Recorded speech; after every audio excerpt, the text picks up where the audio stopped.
নমস্কার বন্ধুরা, welcome romance ব্লগে আপনাদের সকলকে জানাই অনেক স্বাগত।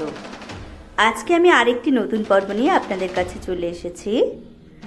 আজকের পর্বে আমি আপনাদের সামনে তুলে ধরব 2024 সালের গণেশ চতুর্থীর সম্পূর্ণ সময়সূচি, আর তুলে ধরব গণেশ চতুর্থীর দিন ভুলেও আপনারা কোন কাজগুলো করবেন না, যা করলে জীবনে নেমে আসবে মহাবিপদ এবং লাড্ডু গণেশ বড়ই অসন্তুষ্ট হবেন।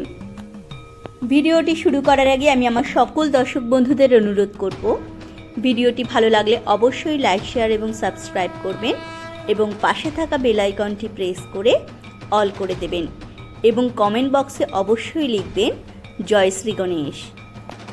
স্কন্দ পুরাণ মতে ভাদ্র মাসের শুক্লপক্ষের চতুর্থ তিথি সিদ্ধিদাতা গণেশের জন্মতিথি। সৌভাগ্য, সমৃদ্ধি এবং বুদ্ধির দেব হলেন শ্রী গণেশ। শ্রী গণেশ সিদ্ধিদাতা, অর্থাৎ সকল কাজে সফলতা প্রদান করেন তিনি। এই কারণে সমস্ত শুভ কাজে, এমনকি সমস্ত পুজোর শুরুতে সিদ্ধিদাতার পুজো করা হয়। সিদ্ধিদাতার আশীর্বাদে সমস্ত কাজে সফলতা আসে। দেবাদিদেব মহাদেব এবং দেবী গৌরীর পুত্র হলেন শ্রী গণেশ। এবার আমি আপনাদের সামনে 2024 সালের গণেশ পূজার সম্পূর্ণ সময়সূচি তুলে ধরব। 2024 সালে গণেশ চতুর্থী পালিত হবে 7ই সেপ্টেম্বর, বাংলায় 21শে ভাদ্র 1431 শনিবার। গণেশ চতুর্থীর চতুর্থী তিথি শুরু হবে 6ই সেপ্টেম্বর 2024, বাংলায় 20শে ভাদ্র 1431 শুক্রবার, দুপুর 12:18 পর থেকে।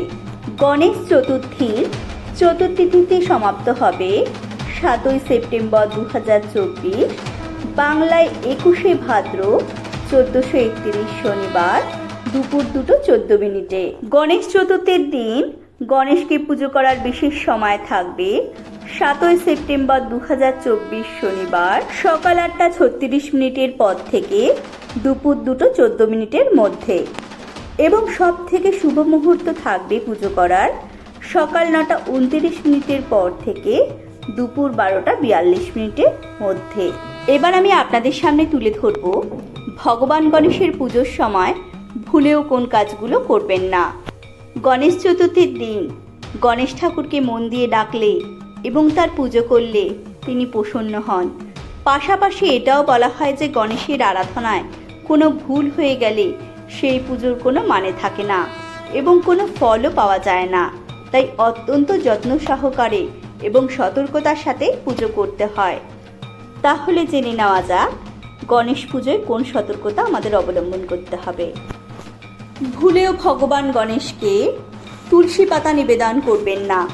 পৌরাণিক বিশ্বাস অনুসারে ভগবান শিবের পাশাপাশি তার পুত্র গণেশের পুজোতেও তুলসী পাতার ব্যবহার করা হয় না।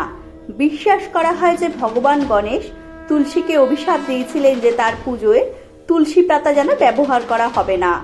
তাই ভগবান গণেশের পুজোয় ভুল করেও তুলসী ব্যবহার করবেন না। তবে এই পুজোয় দুর্বার ব্যবহার শুভ বলে মনে করা হয়। পুজোয় চাঁদ সম্পর্কিত জিনিস নিষিদ্ধ, অর্থাৎ প্রচলিত ধারণা অনুযায়ী গণেশ ও চাঁদের সম্পর্ক খুব একটা ভালো নয়। কথিত আছে যে একবার চাঁদ গণেশকে গজরূপে উপহাস করেছিল। এই কারণে গণেশ চাঁদকে অভিশাপ দিয়েছিল যে তার সৌন্দর্য নষ্ট হয়ে যাবে। তাই গণেশের পুজোতে কোনো সাদা বস্তু দেওয়া হয় না, অর্থাৎ সাদা চন্দনের পরিবর্তে হলুদ চন্দন, সাদা কাপড়ের পরিবর্তে হলুদ কাপড়, হলুদ সুতো। পাশাপাশি প্রতি চতুর্থ তিথিতে চাঁদ দেখার বিষয়ে শাস্ত্রে বাধা দেওয়া হয়েছে। গণেশের পুজোয় ভুল করে ভাঙা চাল নিবেদন করবেন না, তবে এই পুজোয় ভেজা চাল ব্যবহার করা হয়। ভগবান শিবের মতন গণেশের পুজোতেও কেতকী ফুল ব্যবহার করা নিষিদ্ধ। ভগবান শিব কেতকী ফুলকে অভিশাপ দিয়েছিলেন, এই ফুল তার পুত্র গণেশজিকেও দেওয়া হয় না।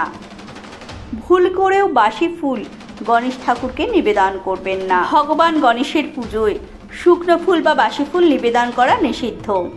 এমনকি আপনার কাছে যদি তাজা ফুল না থাকে সেক্ষেত্রে কেবল দূর্বা দিয়েই পুজো করুন। তবে শুকনো ও শুকিয়ে যাওয়া ফুল দেবেন না। এতে ভগবান ক্রুদ্ধ হন এবং বাস্তুদোষ ঘটে। বাড়িতে সুখ শান্তি কমে যাওয়ার পাশাপাশি নেতিবাচক প্রভাবও বৃদ্ধি পায়।